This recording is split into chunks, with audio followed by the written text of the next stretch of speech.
Welcome back to the program, Hidden Nation. It is Josh Carey right here with you, the Hidden Entrepreneur. So good to see you, to be seen, to be visible, right? Doing exactly what we know we should and could be doing in life. Isn't that what it's about?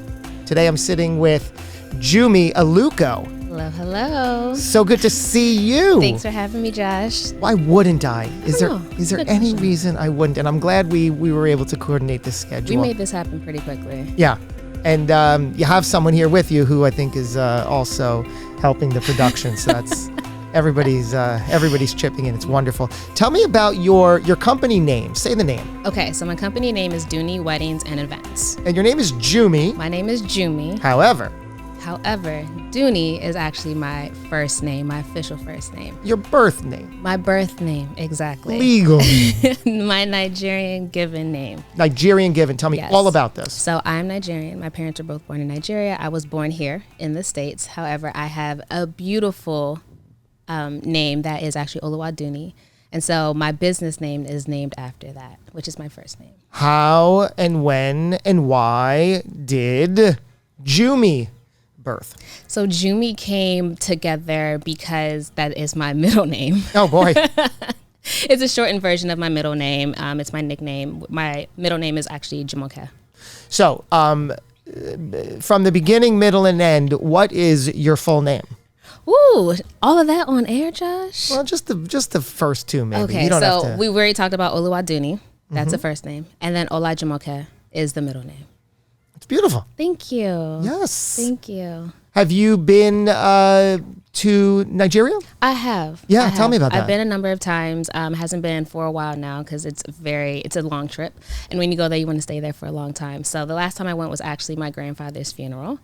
I mean, sad, but it was beautiful to see all the family and see how everybody was celebrating his life. He was a great man in Nigeria, so it was beautiful to really see all of that. What was great about him? He had a number of children. He had a lot of children and now had a lot of grandchildren, and he was an economics professor. So he, very instilled that culture of education, of learning, and of just being with family. That was what was beautiful about him. Spending time with him, while he was alive was really lovely whenever we'd see him either in Nigeria or in England, where the rest of my family lives. England? Yes, sir. Who lives in England? All of my father's siblings and their children. Is he English or is he Nigerian and just happened to... My father? Yeah. My father's Nigerian. Okay. He went to school in London. Wow. And then it's kind of something that a lot of Nigerian families do. They'll go, they'll be in Nigeria and then they'll go to school in London, or they'll just end up in London one way or another. And so a lot of my cousins are still there, still live there. And your mom's Nigerian? My mom's Nigerian and she's here in the States. They met where? In Nigeria. They met in secondary school, something called Christ School. Called? Christ School. Christ. It's Christ. Christ. Yes. Christ. Yes. Yeah. The person. Yes. And the of the religion. Exactly. Yeah. Exactly. So they met in Christ school. Mm-hmm. And then they came. And then they got married, actually, there. And then they came to the U.S. and actually California, UC Santa Barbara to be exact. Which is why you're here. No, I mean, I was born in Maryland. You were born in Maryland. Tell me about Nigeria. Tell you, what do you want to know? What do I want to know? Mm-hmm. What do you want to know? What is it like? I mean, it is the best country in West Africa. We have some of the best food. We have the best music. I know the person that's here with me right now would agree. Mm-hmm, yes, indeed.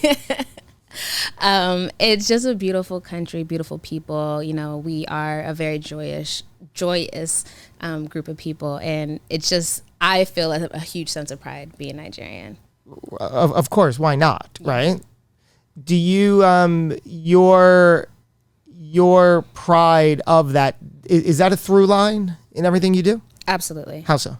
So my business is something that when I reach out to people, when I tell them what I do and the kinds of clients that I love to work with, for me, everything is about culture. So if it's a client that, they're getting married and they're from a particular area, I want to celebrate that. I want to infuse their culture into the respective celebration that's happening. And so a lot of people come to me because they know I get it. I hear that often. It's like, we know that you just get it. You understand what we're trying to do. You understand the feel that we're trying to go for. And so that's why those are kinds of clients that I really love working with.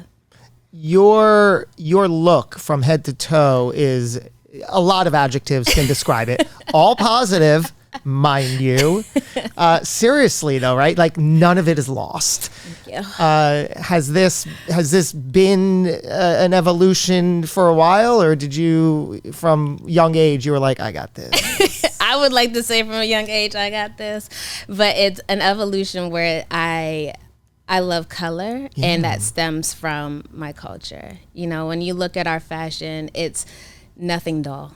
And so for me, that's how I live my daily life. Nothing is dull. Everything is colorful. I'll wear black occasionally, but everything is color.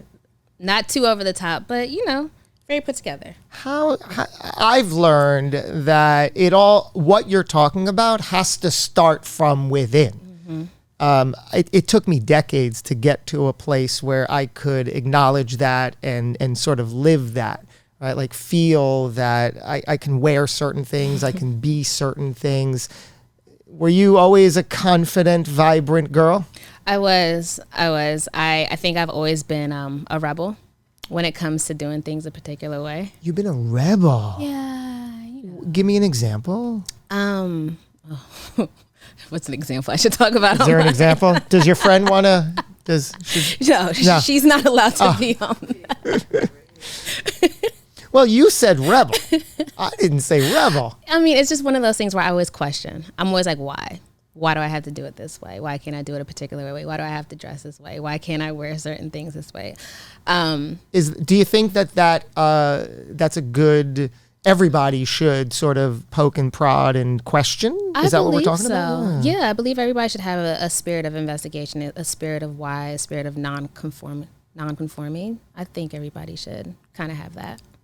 And that's what makes you you. 1,000%. Yeah. 1,000%. People know that I'll push the envelope. People know that I'll find unique ways to do traditional things. People know that if they come to me, it's just going to get done. Whether or not it's a straight line, a zigzag line, whatever it is, it's going to get done. I think that's just the way that it should be. You don't have to follow a traditional path. I sure haven't. Were your parents in support of this from a very early age that sort of helped mold you to this confident, powerful position? Oh, yeah. My parents. So I would ask my dad for money, and it would I felt like I would have to write a dissertation as to why I wanted $5. Tell me exactly the story. I love it. So you would walk me through this. I would go to my dad and say, hey, Dad, can I get like $5, $10, $20? And my dad is a professor. You know, he's a professor of chemical engineering. Wow. And so you know how they think. Like a professor. No, I don't. Oh, okay. Well, a professor. No. That is an incorrect statement. I don't know. If anybody's wondering, I do not know how a professor thinks. No, a professor. You just dumbed it down. Thank you. I don't know how professors think. No, what'd you say? He was a chemical engineer? He's a chemical engineer. Yeah, yes. I don't know how they think. Some professors maybe I could guess. But no, seriously, how does a chemical engineer think? It's a lot of process. Okay. Like, why do you need this? What is it going to do for you? Why should I be the one to give this to you? Now, is this the kind of thing where you hate it in the moment, but maybe now you're like, that was a pretty smart move? Absolutely. I was like, why can't I just get $5? Does every other 10, 12-year-old child have to go through this process? I am not every other 10 or 12-year-old child's father. Pretty much. Yeah. Pretty much. I'm a father, so I know I've read the handbook on how to respond. But honestly, I love it now because now it's forced me to like really think about why I want to do something, why I want to do it a particular way. I don't mind when people ask me questions if I want to do something or, if I want to get involved. So it's helped. It was annoying at the time. But. What kind of people do you attract in your world? Let's not focus on business for a moment. Who gets you? Who gets Jumi? I don't know. You have to ask them. Who does get me? Yeah. I think it's people that just see a lot of positivity in life, that really they also are rebels. They also just really enjoy life. They're sarcastic. Love it. Yeah. They are people that are very colorful inside and out. They're very joyous. They love to have people around them. They like to try new things. They're adventurers. think those are the kinds of people that really get me. But they also have an emotional spot. They also have a very sweet spot, because that's the way that we connect on deeper levels, you know, where there's things happening in the world, we can talk about it. But, you know, in the same time, we can talk about the things happening on CNN. We can talk about things on the Shade Room. You know, like, we can talk about we have layers of conversation. There's depths to us. So I think I don't know if I got the answer before. You were always a confident, joyous, outgoing person? I say that I've had my peaks and valleys with regards to that.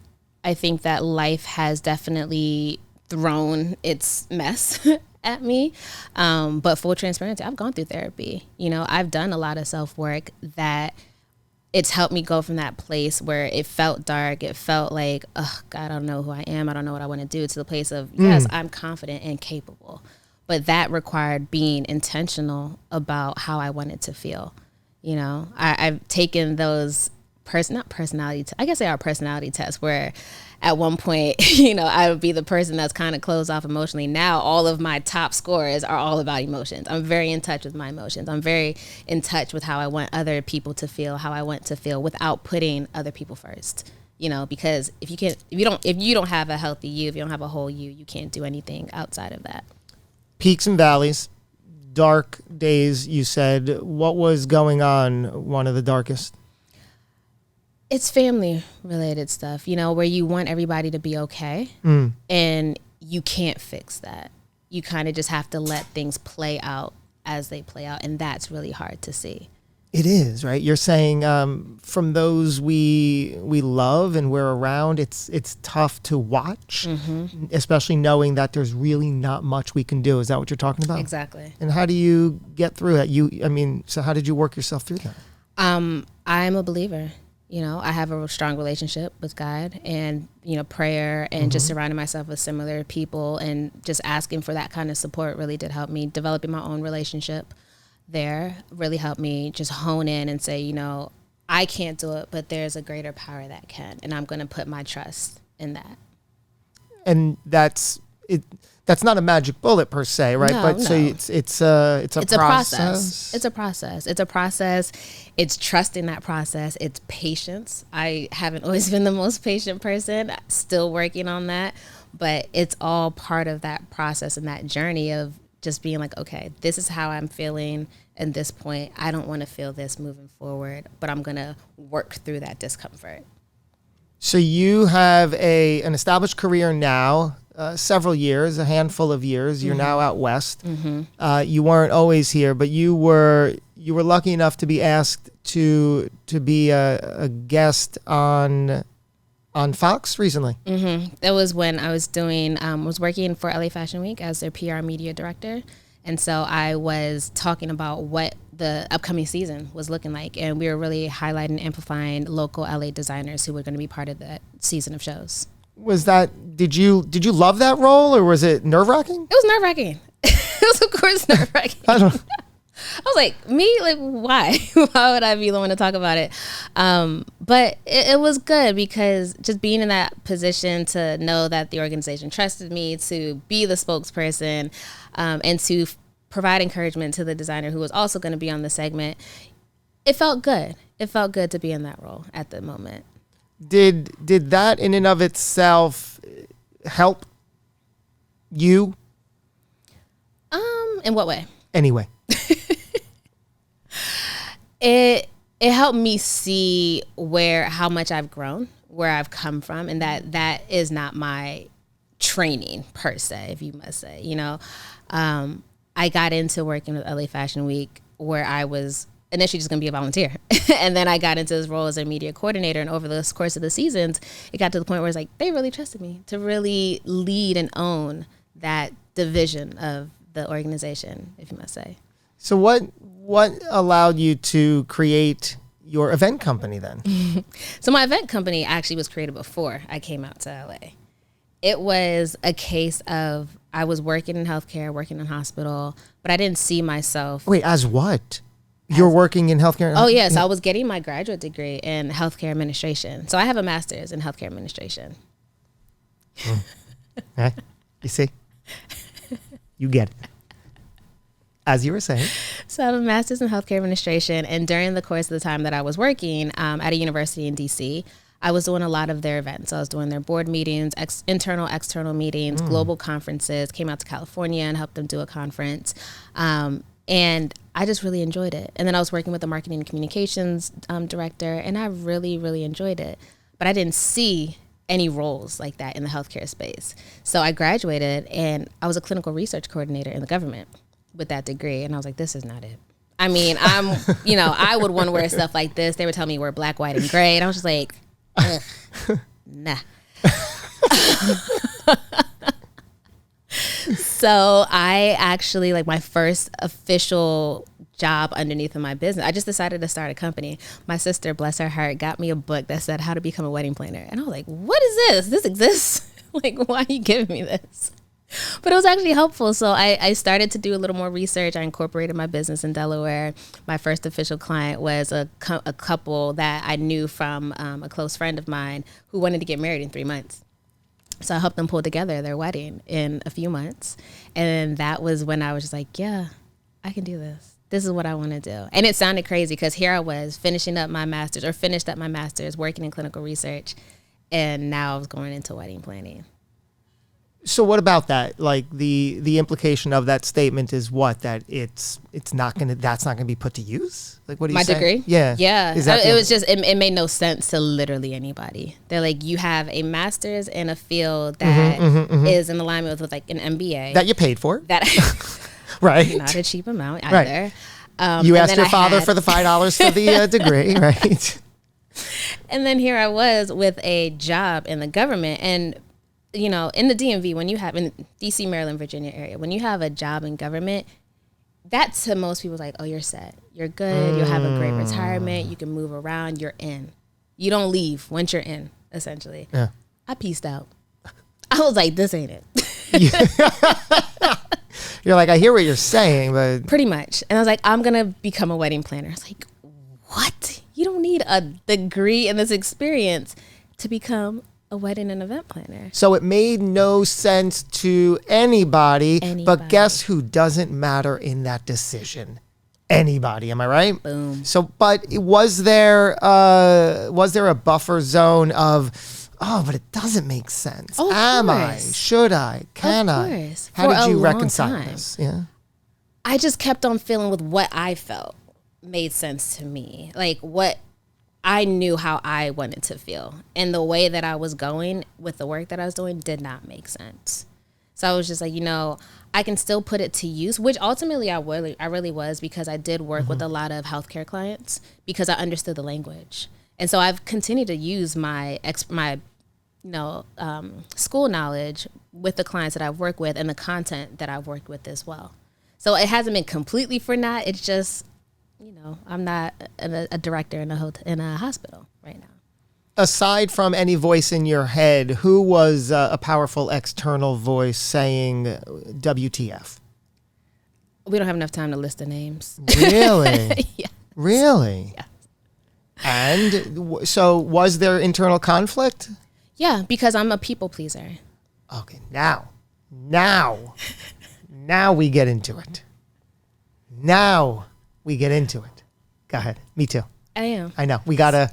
It's a tough road to overcome. I have to get everybody to say yes. This makes sense. I have to get everybody to agree. I have to share my thoughts about things with everybody. Everybody has to be on board. So when nobody's on board, you're like, oh, is it me? am I crazy? I hear what they're saying. Maybe they're right. Yes, it was a lot of that. And then to do it in the same vein as saying, I'm going to move to California.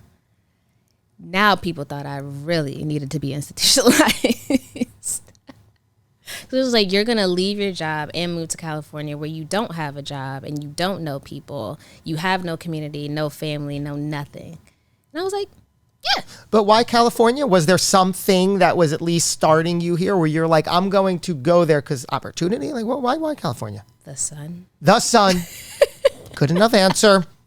Show me the sun. I mean, I had no reason to come out to California, except for the fact that I was like, I think I just want to go as far as possible with still being able to get home quickly. So that was California. People pleasing. Yes. Are we still, or we were? We were. We were. We were. We consider people now. Okay. Yes, but we don't put their ideas and their opinions in front of what I truly want, you know? Don't you find that everybody wants to give you their ideas and opinions? 1,000%. Yeah. So we're not trying to stop people from, that's a hard, our lives aren't long enough for that. So what's the work? How do you flip that switch? You have to, it's not easy. It's not easy. It's really not easy. It's that process of saying, okay, I have this opportunity. I have this moment. I'm not going to go and ask. I'm not going to go crowdsource for people's opinions. I love that. I love that. We're going to play that in loop. We're going to extract that clip. That's a good one, as you were saying. Honestly, it's one of those things where it's like, I'm just going to do this, and whatever comes out of it, I will then let people know this is the result. That has been the hardest thing for me to do, where it's just me being okay with not having people tell me what to do. Because I think I'm the kind of person that, yes, I like to people please, but I also like them to feel good. So sometimes when I'm asking their opinion, I'm like, oh, that was such a great idea. And in my head, I'm like, I'm not doing that. But they don't know that. So I think we all acknowledge to overcome it is not easy. But step one is perhaps acknowledge that, you know what I do sometimes? This is what I do sometimes. And then if I'm going to figure out how and it's always an ongoing process. I think that you have to find ways to deliberately not please people, and then acknowledge that, you know, it worked. Wow, I feel so uncomfortable about it. Right, it worked, and like, oh, I feel so uncomfortable about it. But guess what? You did it once. The second time you do it, you're going to feel maybe, then the third time, just keep trying it. That's the only, right? Yeah, mental game, but after mental game, you have to go from the mental to the execution and be able to say, I'm going to try something where it doesn't please somebody, and that's the only way out. Exactly. And it's disconnecting that process from how you feel about them. Because it doesn't mean you don't like them. Doesn't mean you don't love them. It's literally just, this is what I need to do for growth. Yeah. And also realizing that no matter what happens, whatever quote unquote fallout, right? Like if I don't please you, whatever repercussion then happens, it might be a 5-minute thing that is between us, and then I take that emotion away, and then I have to learn to process that. But in 10 minutes, we're gonna act like it never happened. Right. You might not act like it might not be 10 minutes. It might just be like, you know what? This is the end of that friendship or relationship or whatever it is, and it's being okay with that. That would actually be the best thing. If you get to a time where the relationship hits its peak and point where something evolved, where it's like, oh, that's the end, and it's probably the best for everybody. It's probably for the best, honestly. But I think more often than not, it would just be, it probably wouldn't get to that point. It would just get to a point where, hey, maybe you even respect me more. Which is what I think started to happen, because, you know, people were like, oh, she does. She's got a voice. She stands for something.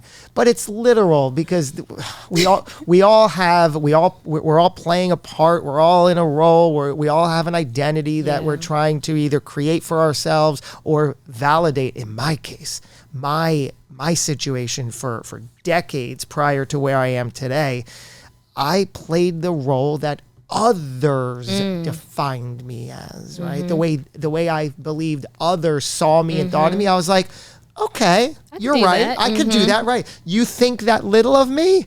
You're right. You are correct. I'll show you how correct you are. Yeah. And there it is. Exactly. Wow.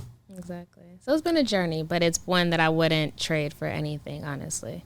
And where do you go from here? Do you take it day by day, or do you see a next level for Jumi? I take it day by day now. Yeah. I take it day by day, because honestly, no one in 2015 said, in 5 years, I'm going to be in the middle of a pandemic. Literally nobody.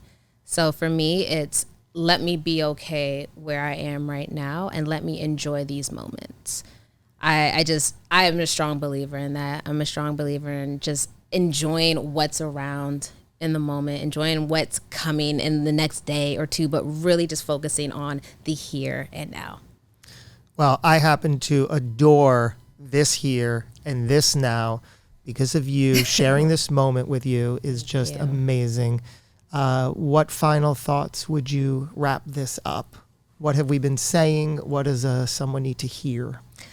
I think what we've been saying and what somebody needs to hear is just be you. Take the pieces of you, of how you grew up, the things that you love, the elements that you love, and even if they aren't the popular things, just embrace them if you love them. If they really make you feel good, let that be what guides you. Don't fall in traps into books and videos and other people's statements or what's trending. If it doesn't work for you, it's okay. I'm literally living proof of that. I've not followed any particular path. I've just followed what felt right. I have followed nudgings, and I'm very grateful for where I am right now. And I wouldn't give it up for anything, So I really think that anybody listening can take that and just say, you know what? Start now. There you go, Hidden Nation. Thank you so much for tuning in. Appreciate you spending time. Likewise, you are beautiful inside and out. Thank you. Thank you for coming in. Thank you for having me, Josh.